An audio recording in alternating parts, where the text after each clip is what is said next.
Hello everyone and welcome to this Gateway Women Masterclass, and we are talking about reclaiming your childless festive season. My name is Jodie Day. I'm the founder of Gateway Women and the author of Living the Life Unexpected, How to Find Hope, Meaning and a Fulfilling Future Without Children, a book I've written 3 times. And I really hope I don't have to do another edition because I'm ready to write something else now. And I have with me as my guests this evening or this morning, depending on where you are, 3 wonderful childless women who all bring their own unique and our combined perspectives on what it's like to be childless at this time of year. All 3 of them are actually Gateway Women, licensed Gateway Women Reignite Weekend facilitators. So they've all worked with me for some time.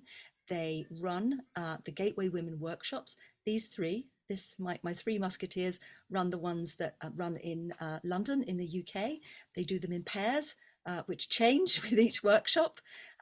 So this is also a great opportunity to get to know them. If you're thinking, maybe one day I'll do a Reignite weekend, but what will all those other childless women be like? Because it's amazing the projections we can make in our mind about what other childless women might be like. And then you discover that we're actually just the same as other women, maybe even a little bit nicer, actually. Could you possibly introduce yourselves, starting with Sophia and then Yvonne and then Sarah?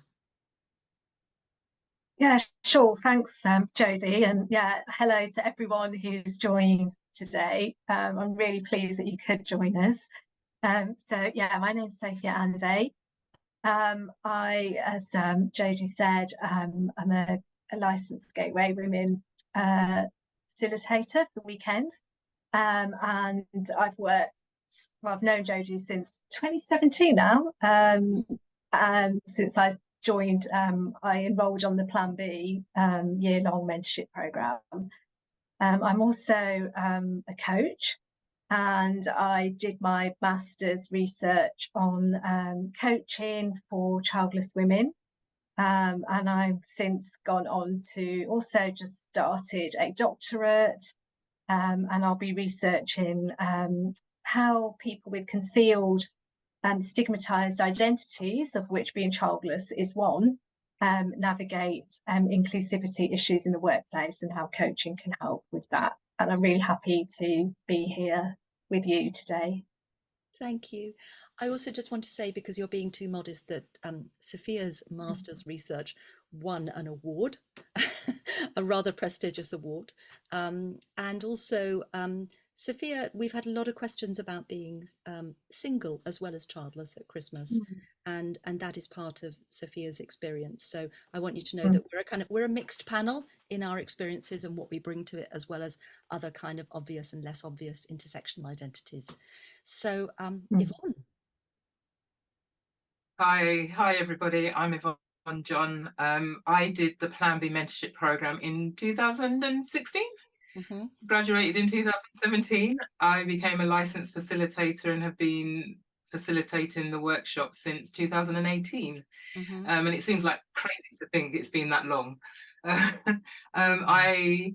Through doing my grief work and kind of learning to embrace the sadness around not becoming a mum, I wrote my book Dreaming of a Life Unlived, which I self-published in 2017.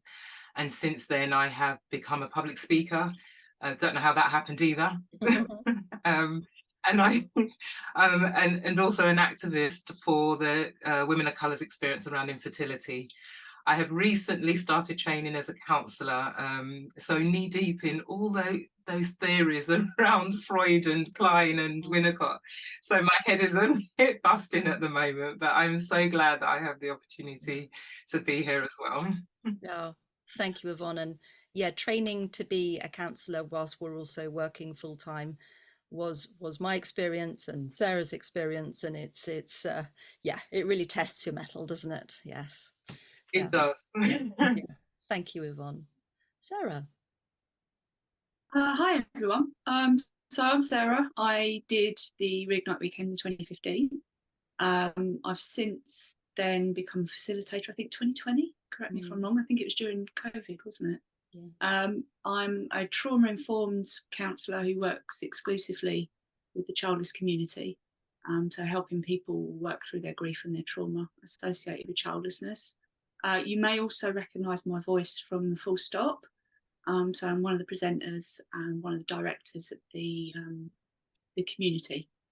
So we've since set up. But yeah, I've worked with both Sophia and Yvonne on the Reignite weekends, and we've had some proper roller coasters, haven't we? And I thoroughly enjoyed working with them both. But it's lovely to be here. Thank you for inviting me. And it's lovely. I keep seeing the numbers going up. I'm trying not to look so I don't get stage fright. Oh, come yeah, on, you're all stars in your own fields. I mean, the Full Stop podcast is going from strength to strength, and yeah, Yvonne practically owns the airwaves these days. So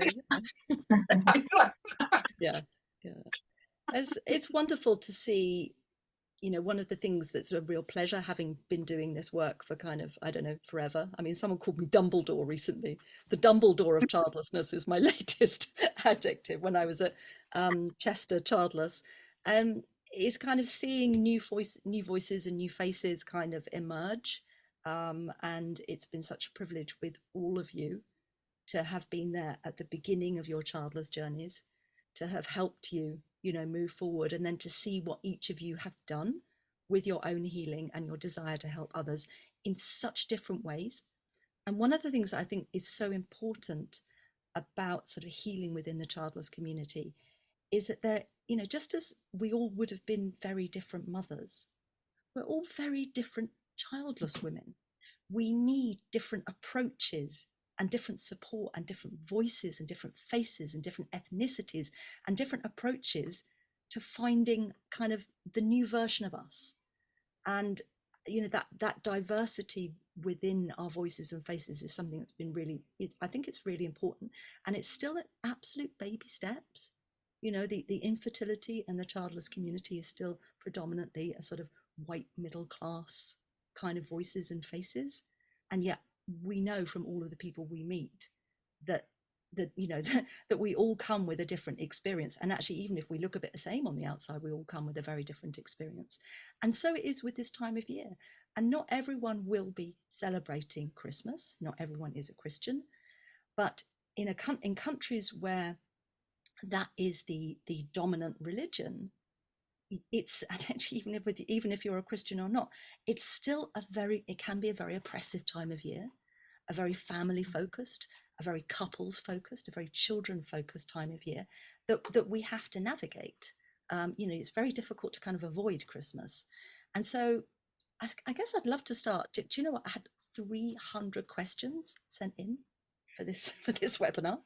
500 of us registered, 300 questions sent in. I've done a bit of grouping of some themes and topics. But before we go into those, because I thought maybe we can sort of talk around those a bit, because we don't have time to answer 300 questions. And by the way, there will be a live Q&A bit at the end, the last 15 minutes. So if you haven't sent in your question, or if there's something that you really want to ask, pop it in the Q&A box. It's not visible, it's only visible to us. It can be anonymous if you want.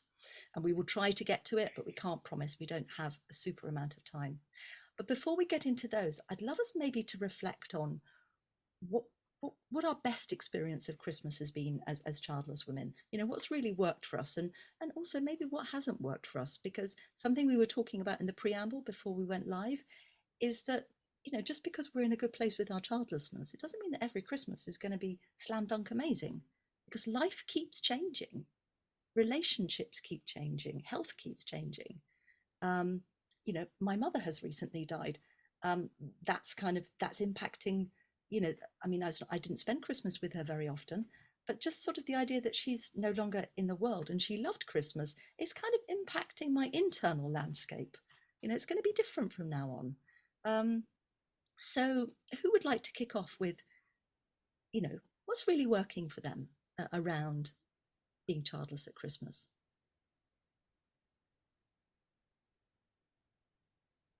I'll go if you like. So for me, I think therapists are quite guilty of talking about self-care a lot, advocating for self-care. I always, Yvonne and Sophia know this, I'm not a big fan of the whole self-care thing, but I think responsibly selfish for me is a real mantra that I've gone with. So early on in my childlessness, I've got a huge family, a huge Irish family. So lots and lots of children, and I used to do the whole family thing, and I'd find it really, really upsetting and quite traumatic, and it would just completely throw me out. And in the end, I had to say no, and there was a grief associated with saying no, because I know that if I was a parent, I'd be loving it and I'd be in there with my family, but of course I couldn't. So for me, actually taking responsibility for my own self-care, my own mental well-being, meant that I had to stop being around family for a little while and press pause and say, listen, I'm going to have to say no to being around family at Christmas. And that has continued for me. And I think some years I celebrate and some years I don't. I've said before we started recording, I'm not sure how I feel about Christmas this year. And I'm not sure whether I want to put up the tree and do all the decorations. And I think for me, a big part of getting not comfortable with Christmas, but kind of accepting that it's never going to be the same, is being okay with some years not being able to put up the tree and not being able to really get involved. And I think that has been both freeing, but also there is a grief attached to it, because my mum, and yours, Jodie, loves Christmas, got very excited about it, and there was a little bit of shame in there for me that I couldn't continue that.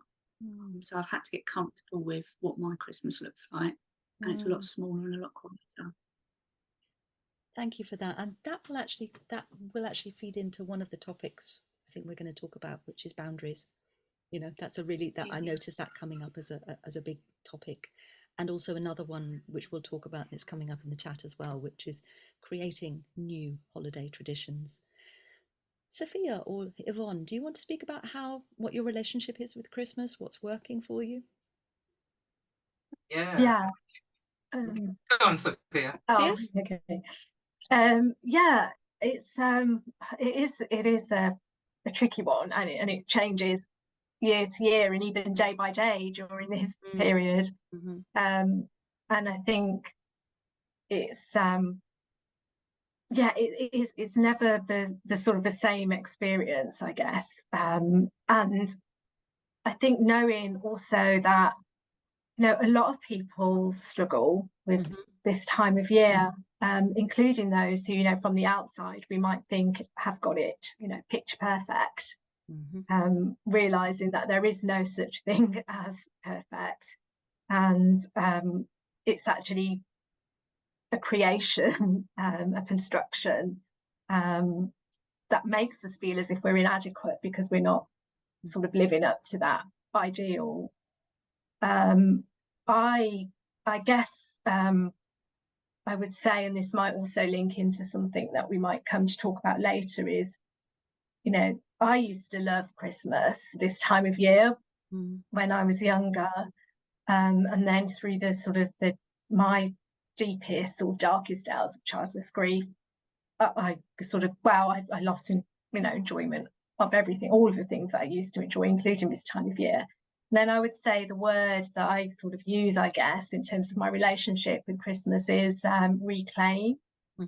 And that was about reclaiming those parts of Christmas and this time of year that I actually enjoy, and not thinking that I'm not allowed almost to enjoy them because I don't have a partner, I'm single and I don't have children, and therefore I can't enjoy some of those things that I used to really enjoy, and I'm allowing myself to, and I'm entitled to. Why not? It's not reserved only for those people in partnerships or with children. You know, I can enjoy a Christmas tree if I want a Christmas tree. I can enjoy lights, I can enjoy carols, I can enjoy going for winter walks, I can enjoy my hot chocolates and my marshmallows in them.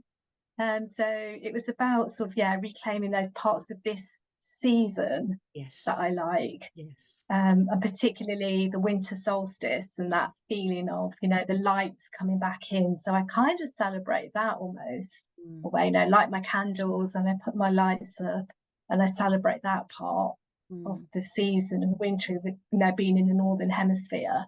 So I reclaim, I guess, bits of this season that I've always enjoyed and make them different, make them for me. I like the sound of your Christmas. I think I went through a similar reclamation process when I was single and Mm. childless, of going, well, which bits do I like? And I realized it was the kind of whole wintry Yule, Christmas, eggnog and ice skating and Christmas trees and all kinds of things. Yeah, thank you. Wrapping it warm in the Yeah. cold, yeah. Yeah. If I was Australian, I'm not sure what it would be, but I'm sure there would be other traditions and things I enjoyed at Yeah, that just time a of bit year. different, yeah. Yeah, no doubt Sarah has a bit more information on that because of Michael and the Full Stop. She probably knows more about childless Christmases when you're down under. But of course, if you're down under, it's not down under, it's on the top. So, Yvonne. Yeah, I think what you're describing is how society has created Christmas to be this thing that we don't actually have to buy into, but we don't know that we don't have to buy into it because there's a problem if you don't.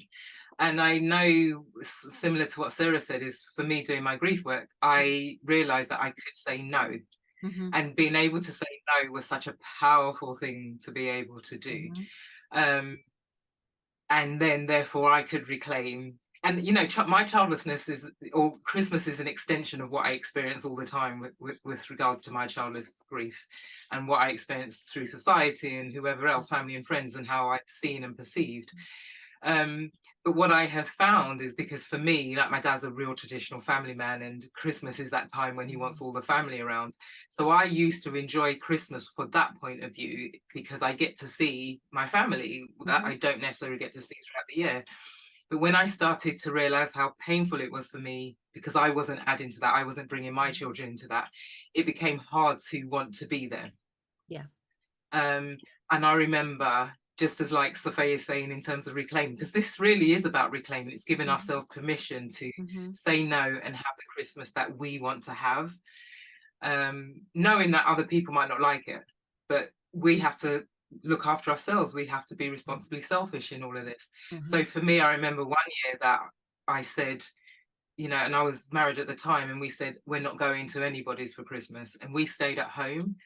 And it was amazing because we could then do what we wanted. We lounged around, we were lazy. And I can't remember if it was that same year or another year, but my parents came up as well. And that's like something my dad never does. He's like, no, everyone has to come to me. But, in this particular Christmas, he came to us. And I think, it's families who host Christmas. So it's like the kids would be the one that hosts Christmas. So for me to be able to host Christmas for my parents was just brilliant. I absolutely loved it. I loved that I could just give them something back, and it didn't have to be because around kids, it was just us, and we got to enjoy it. And it was special because it was what I wanted to do. And they allowed themselves to be a part of that as well, which was just, I thought, for me, really, really great. Yeah, wow, thank you. Gosh, we could just sort of unpack those conversations, and we would have a huge thing. And it was interesting how much we did touch on many of the topics that have come up in the questions. I mean, I've kind of tried to group them into the most, some we had sort of 20 or 30 or 40 on the same theme, and I've tried to sort of rank them. And I think probably one of the ones that came up, which impacts both people who are partnered and people who aren't partnered, is issues around gift giving. This came up a lot.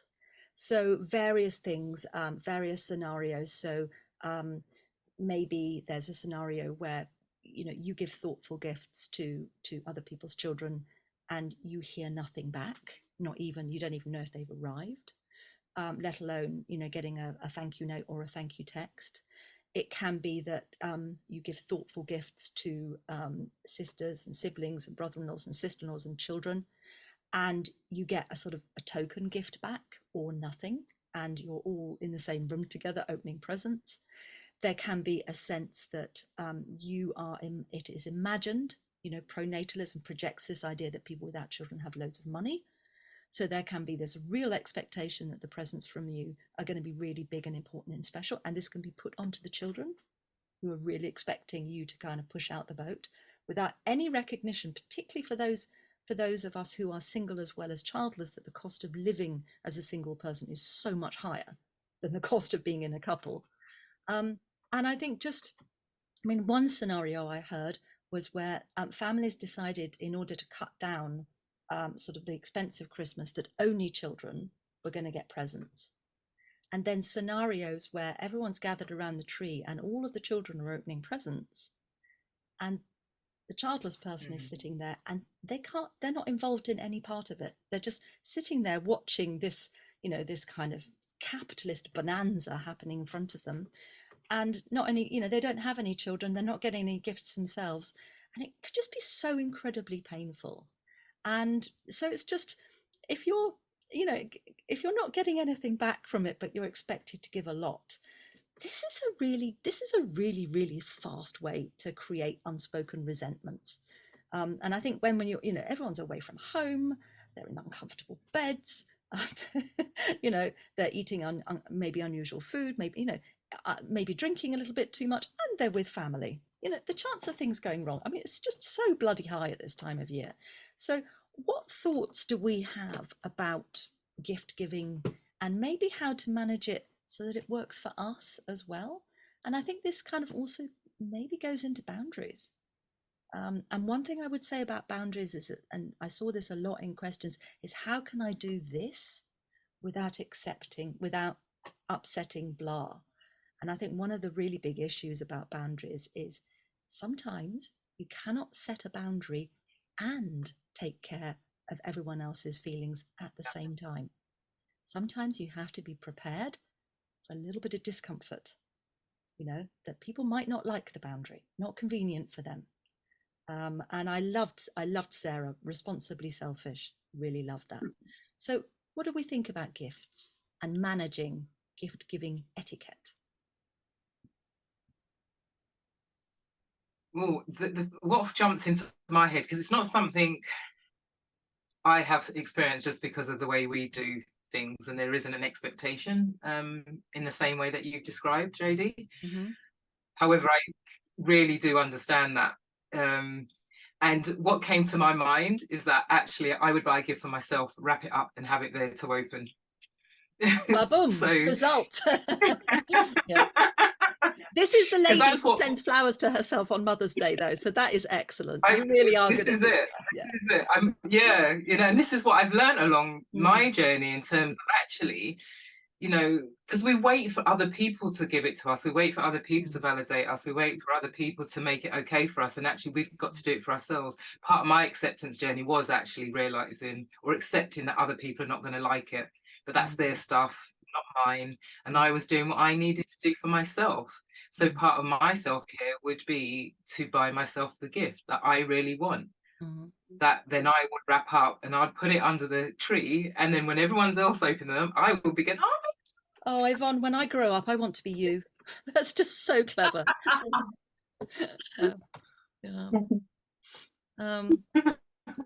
I don't know if anyone can top that, but do we have any other thoughts on gift giving? In the chat, someone was saying, which is a really good point.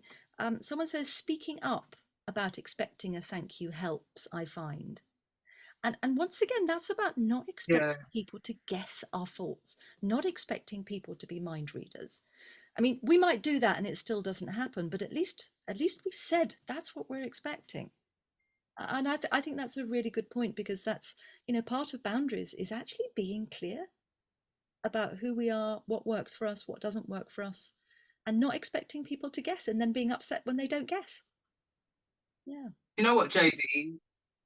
What came to mind when you were saying that is that as a parent, parents are always sticking up for their children. And, something's going on, they're going to be in there and whatever, shouting down whoever they need to shout down. And I'm sticking up for my inner child. So, and it's something that's not easy for me to do. I've through therapy and lots of work, I'm learning to find my voice in all these different situations.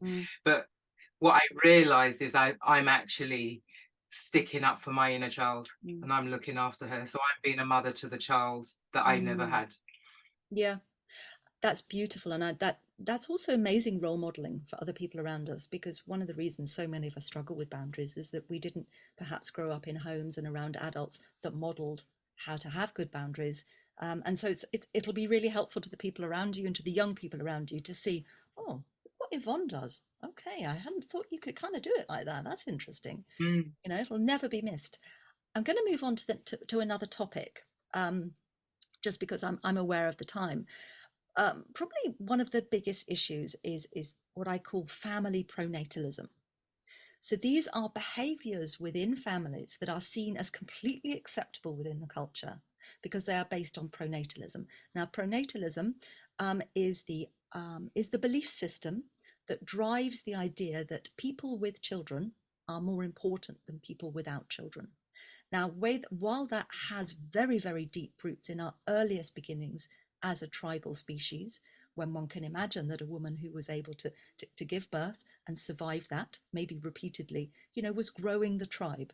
It was an important thing, and perhaps someone without children, it might have been more difficult to have her within the tribe unless she became a very skilled healer or had other skills to offer. So it has very, very deep unconscious roots in the origins of our species. But there are now plenty of people in the human tribe. We're doing just fine.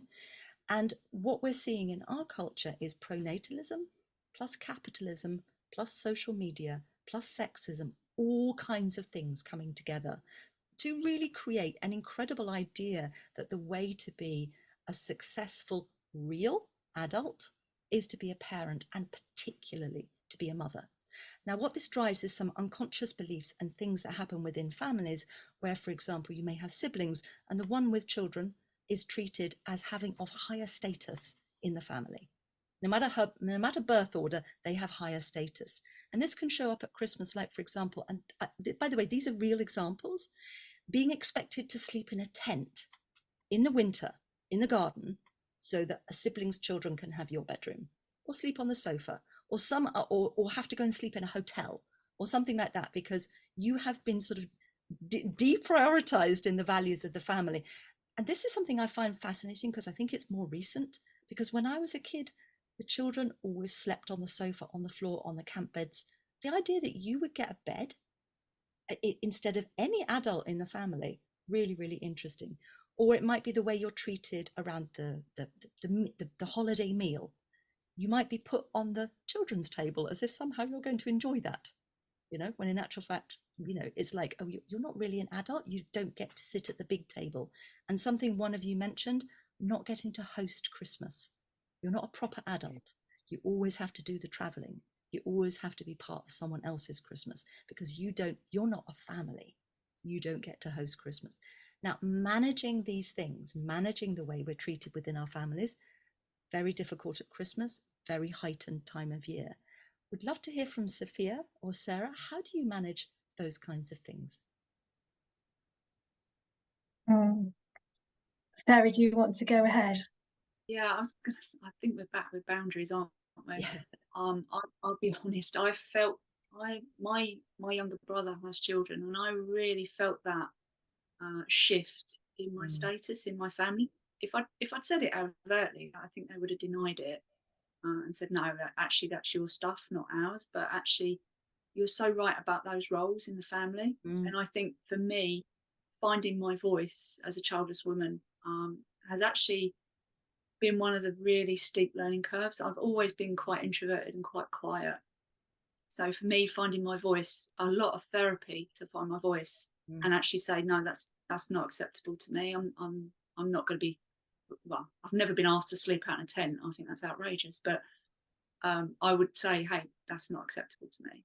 And I think part of me saying I'm not doing the family Christmas anymore was me finding my voice and saying, this isn't working for me anymore. And I think part of that boundary setting is, I often talk about this with clients about walking around on eggshells. People aren't sure how to be with us. And if we let so much go, excuse me, we find ourselves putting up with all sorts of nonsense, and I think actually part of our boundary setting is that we are going to have to tread on a few eggs, break a few eggshells and say what is and isn't acceptable to us. And that takes real courage because sometimes you're the lone voice. Often involves loss, because often if people don't want to adjust their behaviours, sometimes, we find ourselves walking away. And I think if we have internalized the pronatalist dogma that we are less valuable as human beings than someone with children, and we kind of walk away, it's like, well, where do I go? I mean, if you don't have a partner also to spend Christmas with, there can be a real sense of like, I have to put up with this because where else am I going to go? And Yeah. you can push back and you can put boundaries in, and you're, you know, people can say, you're just being, why are you so sensitive? Why are you so difficult? You know, it could be, you know, and it's like, you know, sometimes we do need to walk away. And I think also maybe removing the stigma of choosing to spend Christmas on our own, and maybe making that a good experience too. You know, it's Yeah. it's interesting how tough it is, and we've had a few people write in about that. It's like, I want to spend Christmas on my own, or I often choose to, and I have to keep quiet about it because people freak out. You know, they want to rescue me from my solo Christmas. That there's a real stigma around that, and it's like, well, I think, you know, it's like I'm on my own the other 360 whatever days of the year, and you don't seem to be too bothered about that. But suddenly there's one day of the year, and everyone's like freaking out. Yeah. Yeah, it does. I mean, I'm in a slightly different situation, in which that my siblings don't have children either. Mm-hmm. So, you know, that comes with its own sort of, grief, I guess, and, you know, and its own sort of dynamics. Mm-hmm. But from a Christmas perspective, you know, there isn't that. We don't have to deal with that issue of sort of being deprioritized, at least. But in terms of spending Christmas on your own, I mean, I have done, not necessarily because of my childlessness. It was before I you know, sort of knew that I was going to be permanently childless. And it was more to do with the work issue, and sort of, you know, having to work and not being able to get anywhere for Christmas. And I did what Von did, actually, in terms of the gift. I bought myself, it was in the days, I don't know if you can still get them, it was an Avon mystery gift bag, and that was my surprise gift to myself. So I didn't know what I was going to get either. That is and brilliant. I bought a little it was really good fun, and I've kept the tradition up. So I always have some sort of mystery gift for myself to open on Christmas Day. Yeah. And then I bought, by the way, this is not an endorsement for Avon, but wow, what a brilliant idea. It's not an endorsement for Avon, but other mystery beauty products are out there as well. But yeah, and I bought myself the food that I liked. I treated myself to, you know, I watched what I wanted to watch on telly. I ended up having quite a nice day, and I think, you know, it almost feels, I think, sometimes that we feel that other people are having to sort of tolerate us, you know, tolerate the childlessness in society, whereas actually we're the ones that are having to tolerate society. You know, and it's, yeah, I mean, it's just that way. It's just the way that society just opt out of that completely. I mean, for a day. Opt out of it, yeah. We'll just, it's nice, yeah. We don't have to anymore. Don't have to tolerate them. Yeah.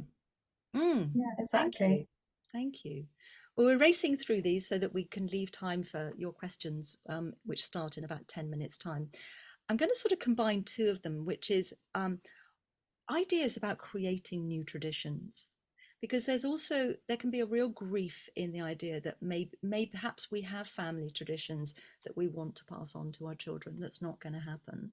But also maybe the way that our family or the people we spend Christmas with does Christmas or the holidays doesn't work for us, and maybe we want to start creating new traditions. And I think, just how can we do Christmas differently? I mean, there's an idea, you know, what might an alternative Christmas look like? You've described a rather lovely one. I actually quite like the sound of, Sophia. But, you know, people say, oh, you could travel, and oh, it's a bingo, it's a childless bingo. Oh, you could volunteer. What people don't realize is that often volunteering options are full of lovely couples volunteering with their children to show them how to think about disadvantaged people at Christmas. So it can still be a pronatalist nightmare doing the volunteering. So but yeah, creating new traditions. Anyone got any ideas on that? I mean, I have one, which is that I have some really, really special Christmas baubles that I put on the tree, and those baubles represent the children who are not in my life. And when I hang those on the tree, one for each of the 3 children I dreamed I would have, and they have names. They were not conceived, but they were conceived in my heart. I kind of include them quietly, privately, in my Christmas. And that is kind of part of my tradition. And that's also part of kind of tending and befriending my grief. I don't need to make a big story about it. They're just there on the tree. So that's a sort of a little one that I've created for myself, as well as like Sophia, enjoying the bits I like. Yeah. Mm. I did something similar, Jodie. I bought a Swarovski angel because I love Swarovski jewelry. And that particular, they don't do it anymore. But that particular time they had the little angels. So I bought one of those to hang on my tree, and she came out and she had a name. She represented my unborn daughter. And she hung up on the tree. She had pride and place on that tree every year. I don't do trees anymore. So I've changed how I kind of celebrate Christmas over the last couple of years. But she'll be on the mantelpiece, so she comes out, and she's always with me. Actually, I have a little altar in my. See, I've kind of lots of things have been revised over the years, so I do have an altar in my bedroom, and she sits there. But I think for Christmas, it just reminded me of her. I think I'm going to bring her out on the mantelpiece so she can be in the front room for the Christmas period. I've also known of other people to get together. I've known of a childless single woman who had another childless single woman in her area, and they would have Christmas together. Because not everyone wants to be on their own. I'm happy to be on my own, and that's how I've always been. So this would just be an extension of that. But I think if people do find it difficult, it's about finding other people around that actually you can be with on that day, and just have that, or separate it, because sometimes we can't say no to our family, or some people are not at the stage where they feel they can say no to their family, so they can split the day, have a bit there and then a bit there, so that they can get what they want as well. I think it's being open to all the possibilities that may present itself. I think that thing about breaking it up, maybe having a reason to leave. I used to say, take a dog for a walk. If you don't have a dog, invent a dog. To be able to sort of manage your time, to have something else to go to. Sometimes one gets stuck in these old patterns of this is how we do it. There might be ways to change it up that actually perhaps even the people hosting it might find quite nice. Maybe that everyone goes home or somewhere else at 4 o'clock in the afternoon rather than staying all night, staying, for the rest of the day. But I'm also aware that, there are many of us, who come from toxic families or who are estranged from family members and things like that. And I just think that can also feed into a big theme that came through, which was, really, really big, chunky negative emotions that can come up around this time of year, around alienation, from the culture, from the people around us, from our old friends, from our family. You've only got to look at, all of the TV and social media that comes at us at this time of year. I mean, Sophia mentioned this. There is this idea that everyone else is having one of those, and we're not, and that means there's something wrong with our lives. The truth is, no one's actually having one of those. Even people with children are not really having one of those, and that not everyone has a big loving family or even just a family. And I read a statistic from the UK charity Standalone that estimated that 1 in 5 people in the UK, and I believe it's the same in the US, I don't know for all countries, has experienced some form of, estrangement. And interestingly, there's a lot of shame around it. It's another disenfranchised loss, rather like the disenfranchised loss of childlessness. Estrangement is something really, really common that we don't talk about and we're not allowed to talk about. And that people get very awkward, talking about it, because often they think it's about a row that's happened in the family and you just kind of need to make it up. There's very little awareness for the complex reasons why these relationships break down, often over a very long period of time. So I just want you to know, if you're out there and that's part of your experience, it's more common than you realize. And as Yvonne said, finding other childless women to spend time with is great. And the Gateway Women community which is a social media online community, is now called the Childless Collective. You can find a link to access or join it on the Gateway Women website. And also Sarah has a beautiful community as well. Do you want to tell us a bit more about the Full Stop podcast community? Because you've got a community now that's attached to the podcast. Yeah, sure. So It's started this year. It's been going a few months. We've got a small community that we're hoping to grow. It's an inclusive one, so it's for anybody. It's not just for women. It can be for men and all genders, all sexualities. And it's really there just to connect and hope that people connect online. We also have in-person meetups, and it's sort of growing, developing. So we're sort of taking comments and feedback from the community and growing it the way to grow. So, yeah. I mean, I'm sure the Full Stop podcast community is doing events over Christmas. I saw a list of them. The Childless Collective community has in-person and online events around the world through Christmas, and I just think it's so wonderful because 15 years ago there was nothing, and now there are many ways we can find each other and meet each other, make friends online, perhaps be together over. I mean, Christmas Day can be really challenging. So I'm just really happy in the chat, quite a few people saying how much they hate people suggesting volunteering. I'm really glad it's not just me. And someone's also asked what a bingo stands for. Who would like to say what a bingo is? Because Christmas is bingo central, really. I mean, where do you start? I know.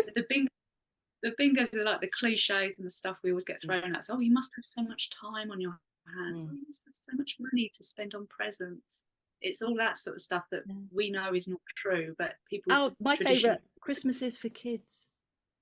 Oh, yeah. All the good ones. Yeah. And it's just, as you say, it's presumptions about us and about our role in life and society and about Christmas. And I mean, Christmas has a lot of them, but they're often the kind of, as well, the presumptions about why we don't have kids. That there's only two reasons why people don't have kids. They couldn't have them, or they didn't want them, which means they're either sort of sad, pitiful, childless women, or they're kind of, I'm child free. Everything in my life is perfect. I only had to think about it once. It was a really easy decision, and now my life is nothing but white furniture and holidays on sandy beaches. Neither of these are actually true. If they are, they only exist in Hollywood. And in Christmas movies. I saw a brilliant thing on Instagram the other day about a holiday movie in reverse, where a woman is in a relationship with a rather dull man in a boring country town with really horrible taste in knitwear, and then she moves to the city and she gets an amazing wardrobe and a wonderful job, and her life is perfect. Because they always go the other way around. It's always a kind of a single and childless woman who's working too hard in the city and usually ends up on a Christmas tree farm, I believe. I've never been to a Christmas tree farm, but obviously a lot of Christmas dating happens there. Very formulaic, aren't they, those films? Have you noticed that the covers of the films all look the same as well? I mean, you could just change the title. Yeah. So let me just see, anything else? Just one more thing to maybe mention before we move into the questions. Yeah, handling intrusive questions. Anyone want to kind of bat on that one? Oh. I'm thinking of Sarah, because Sarah's got a great response. What is it? What's your response, Sarah? Well, funnily enough, I think somebody mentioned it at Chester, and I know that it wasn't mine. I borrowed it from someone. But usually when I get asked, do you have children, I usually sort of say, not that I'm aware of. And you get this sort of confused pause. Yes. And right, I'm in with another conversation starter. Yeah. But yeah, those intrusive questions, they always seem to come at you, don't they? They never really stop. And I guess for us, it's finding a way of dealing with them, isn't it? I get asked a lot by clients, what's the go-to answer, and it depends, doesn't it? Who's asking? Totally depends. What context and as we change in our relationship with our own childlessness, the answers change. I mean, I used to say, you need a range of answers. You need a jokey one. You need one that really shuts it down. You need one that is kind of a bit more social and open and slightly rescues them, because you don't necessarily want every kind of social interaction to crash and burn. You need some that really kind of get you out of it quickly. And I mean, I found it depends what mood I'm in. I kind of a while ago, I decided that not every moment is a teaching moment, Jodie. Do you know what I mean? Sometimes I'm just, I'm off duty. I'm not going to go there. But I found that, I mean, for me, I'm really, really at peace with my childlessness now. It's amazing how much less I get asked, which is really annoying. So I must kind of exude some sort of vibe, but also I just kind of say no. But there's not a lot of energy behind my no anymore. And I might just divert it and say, I'm guessing you do. How many kids have you got? So quite often I'll be often quite generous in helping them out of the hole. And then if they respond to that well, I might do a bit of teaching because maybe they're quite receptive to it. But if they're complete plonkers, I'll just shut it down and move on. I'm not going to waste my energy on that one. I was just like, okay, you're going to be committed to misunderstanding me on this one. I'm not going to waste any time here. I'm just going to move on. Yeah. I just answer the truth. I just tell them the truth. No, yeah. What are you doing for Christmas? I'm going to my mum's. I just, and how they respond, I just think, wow, that's that's up to them, and then I just respond accordingly. There's no, like you say, there's no sort of energy behind it. It's just a plain simple truth, and that's it. What are you doing for Christmas is one of the ones that came up around intrusive questions at Christmas. It drives people mad. I'm just going to be eating a lot, watching TV. That's it. And then kind of, I mean, sometimes it can cause a bit of awkwardness, but 9 times out of 10, they just want to talk about what they want to do.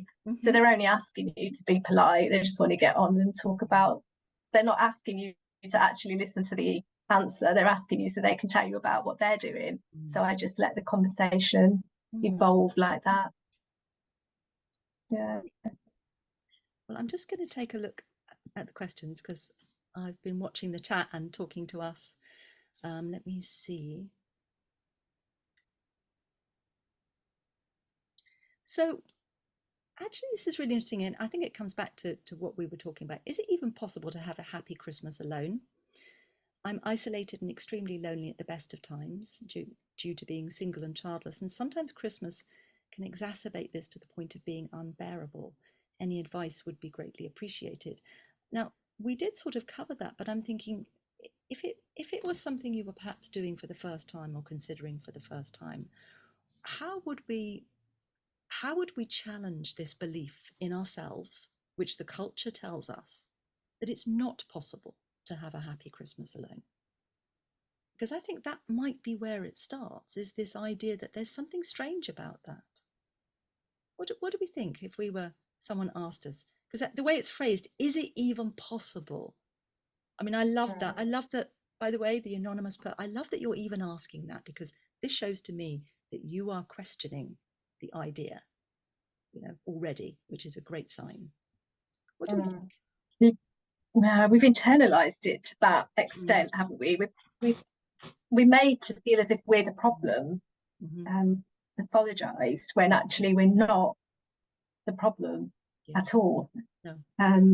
And if the norm was to everyone just spends Christmas on their own, then we wouldn't be a problem. And actually, it is possible to, from my perspective, it's just my experience. I have found it is possible to enjoy Christmas by yourself. For me, it is as I'll go back to that sort of reclaiming that big part of the year that I like, the season that I like, the light coming in, the days getting longer, going back to sort of getting out there for walks and connecting with nature, and because the animals, they don't know it's Christmas, they're just living.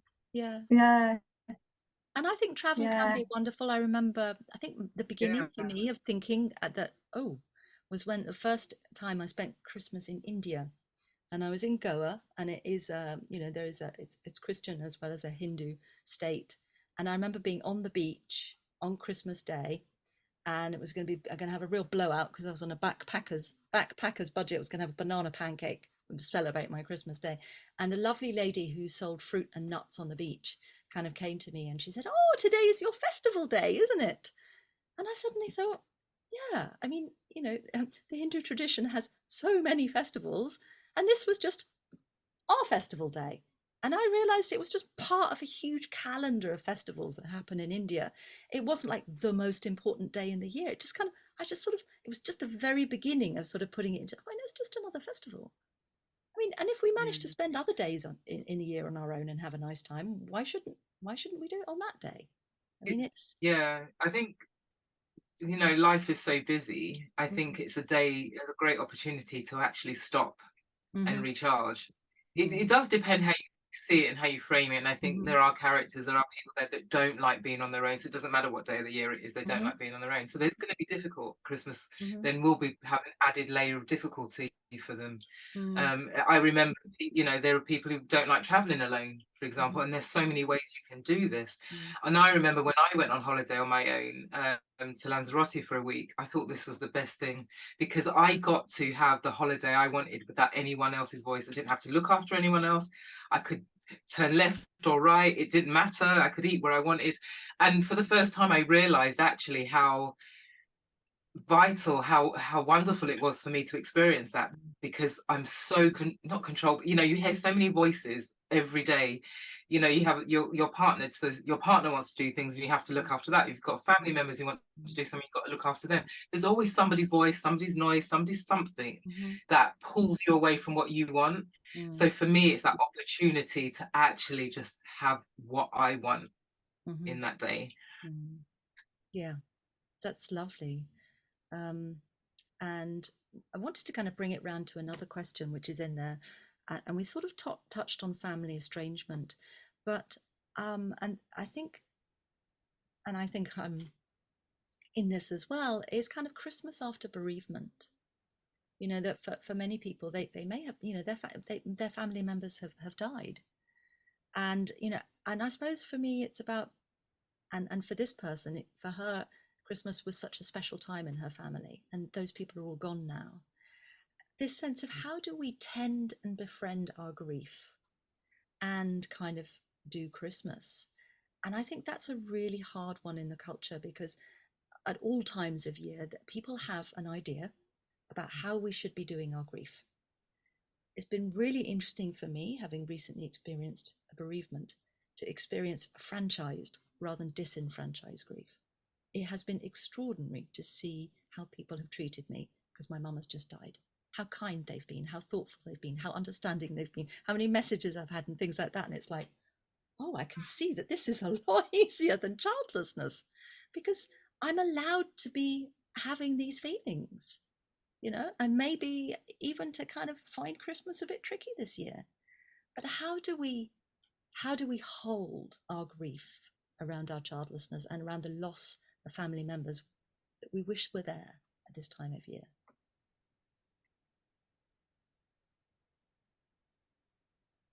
We've got no sound.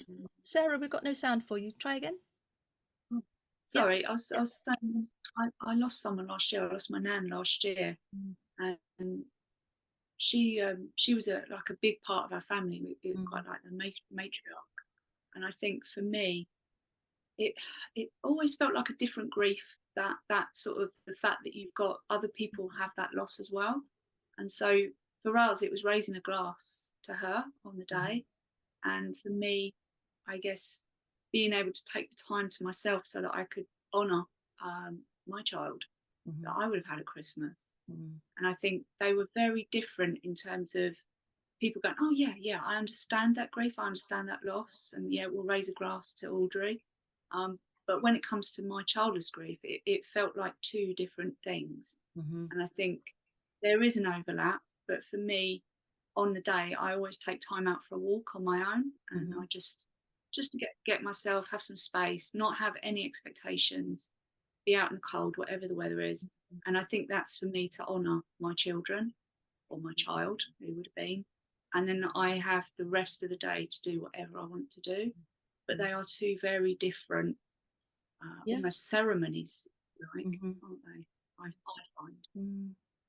Thank you. And I just wanted to say to anyone who has experienced a bereavement and is feeling the absence of loved ones in their life this Christmas, that, you know, I send you lots of love.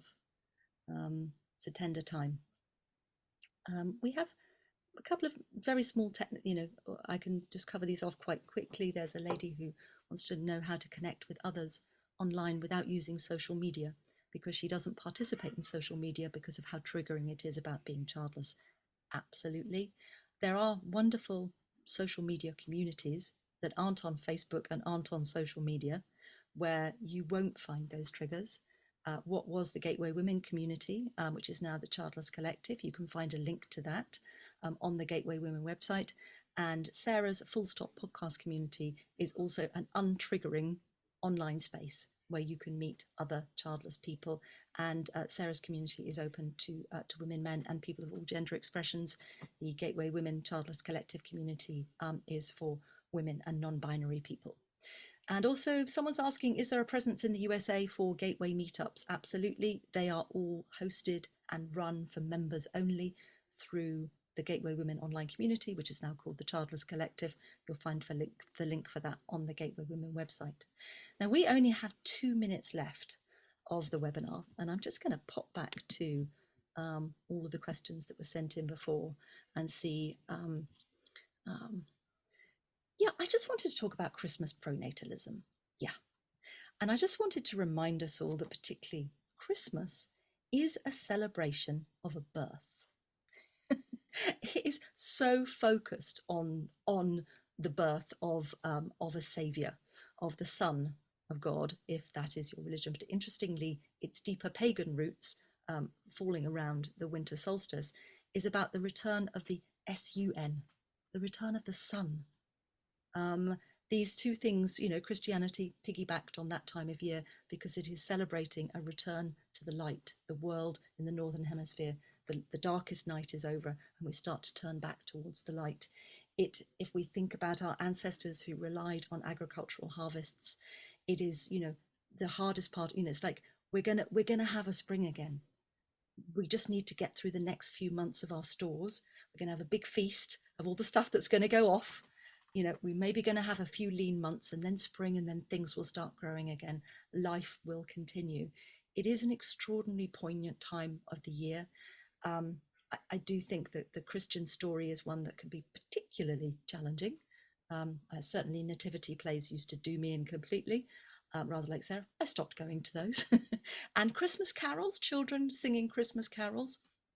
Do you know, even though I'm in a really good place with it, the singing of children just bypasses something. It goes straight into my heart, and it releases grief that doesn't even have a story attached to it. It's not even about mourning my children. It just touches something so pure, so precious, that is deep in my heart, that belongs to the longing I longed for those children, which is still in there, but it's tucked away in a very safe and precious place. But singing, yeah. So I would say, yeah, the Christmas pronatalism, it can be quite good to avoid social media and to avoid newspapers and to avoid TV commercials, and perhaps, to get away from it as much as you can. And I, rather like Sophia, I prefer to focus on the slightly more traditional pagan elements. I live in Ireland now, and we have a mixture of both. We have the Catholic Christmas going on, but there's also a lot of celebrations of the winter. Anyone else? I'm just going to say that's over and out for me for this Christmas. But if you want more support around Christmas, Gateway Women Online Community, Childless Collective, Full Stop Podcast Community are places to go. Also, if you go to the Gateway Women website, and in the search box at the top right-hand corner, if you type in Christmas, you'll find other webinars that we've done, blogs that we've written over the year, resources, books. Really, there's more on the website to support you at this time of year. And I just want to say, yeah, I'm just going to say season's greetings, happy Yule, all of those things. Yeah, it'd be lovely to just have a check out from Sophia and Yvonne and Sarah.